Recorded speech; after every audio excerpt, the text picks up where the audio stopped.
আসসালামু আলাইকুম প্রিয় দর্শক, আমি বর্তমানে আছি কুমিল্লা জেলার লাকসাম উপজেলায়। আমার পিছনে যে বাড়িটি দেখতে পাচ্ছেন, এটা নবাব ফয়জুন্নেছা চৌধুরানীর বাড়ি, যিনি কিনা দক্ষিণ এশিয়ার মধ্যে প্রথম নবাব ছিলেন। প্রিয় দর্শক, আমরা এই মুহূর্তে নবাব ফয়জুন্নেছা চৌধুরানীর বাসভবনে প্রবেশ করতেছি। আমাদেরকে আমি পুরো ভিতরটা দেখানোর চেষ্টা করছি। এটা আমাদের যেহেতু একটি ঐতিহ্য,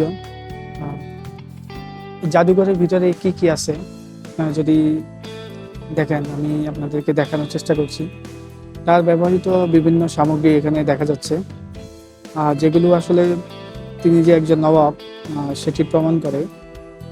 তার ব্যবহৃত চশমা এবং তসবি দেখা যাচ্ছে, যেগুলো তিনি ব্যবহার করেছেন। এগুলো বাংলাদেশ জাদুঘর কর্তৃক এগুলো এখানে রাখা হয়েছে। আমরা আরও দেখতে পাচ্ছি তার ব্যবহৃত খাওয়ার প্লেট, যেগুলো তিনি সবসময় ব্যবহার করেছেন। আমরা দেখতে পাচ্ছি তার কাঠের বিভিন্ন শিল্পকর্ম রয়েছে, যেগুলো তিনি সবসময় ব্যবহার করেছেন। একটি দেওয়াল গড়িয়ে দেখা যাচ্ছে এবং একটি টেলিফোন দেখা যাচ্ছে। তিনি যে সময়টা জন্মগ্রহণ করেছে ওই সময়টায় টেলিফোনের প্রচলন ছিল না, কিন্তু তিনি যে একজন নবাব সেজন্যই তার মধ্যে একটু ভিন্নতা রয়েছে।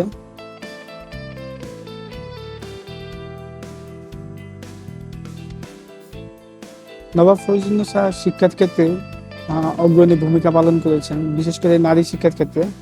তিনি তার বাড়ির পাশে একটি বালিকা উচ্চ বিদ্যালয় প্রথমে প্রতিষ্ঠিত করেছিলেন। পরবর্তীতে এটি সরকারি কলেজে রূপ নিয়েছিল। আমরা দেখতে পাচ্ছি তার ব্যবহৃত বিভিন্ন চেয়ার টেবিল এবং আলমারি, যেগুলো তিনি তার নিত্যদিনের সঙ্গী ছিল।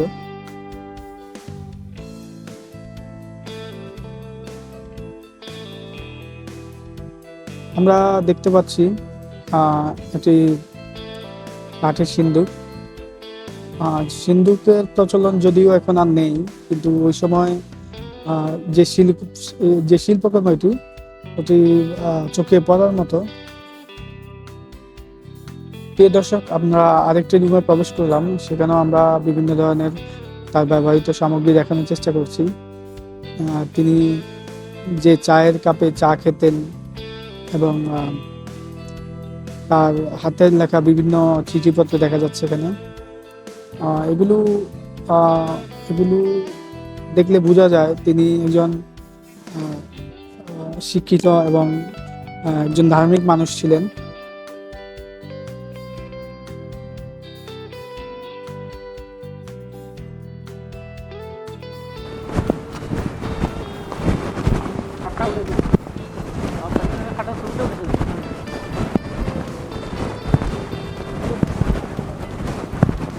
প্রিয় দর্শক, আমি এখন অন্দরমহলের সামনে আছি। আমার সাথে একজন স্থানীয় মানুষ আছে, ওনার সাথে কথা বলবো। সম্মানিত সুধী, আমরা আছি এখন আমাদের সেই বৃহৎ এশিয়া মহাদেশের প্রয়াসী নারী নবাব ফয়জুন্নেছার বাড়ির সামনে। আমরা সেই নবাবের বাড়ির নাম শুনেছি, অনেকেই দেখিনি। সেই 1834 সালে তার জন্ম এই এশিয়া মহাদেশে কুমিল্লা লাকসাম উপজেলায়। তার নেতৃত্বে, তার উদ্যোগে আমাদের এই বাঙালির মহিলাদের নারী শিক্ষার, লেখাপড়া থেকে সব কিছু এগিয়ে চলে। প্রিয় দর্শক, এখানে আরও কিছু ইন্টারেস্টিং বিষয় আছে। যখন নবাব ফয়জুন্নেছার সাথে তার হাজব্যান্ড, যিনিও জমিদার ছিলেন, তার সাথে বিবাহ বিচ্ছেদের পরে ওইখান থেকে কাবিনের টাকা 1 লাখ টাকা সে পান। ওইখান থেকেই উনি পুরো এলাকাটা করেন। 3.5 বছর লাগে সময়। সম্ভবত উনি ওই 1 লাখ টাকা দিয়ে এই জায়গাগুলো, আমরা দেখলাম প্রত্যেকটা স্থাপত্যগুলো আসলে চোখে পড়ার মতো।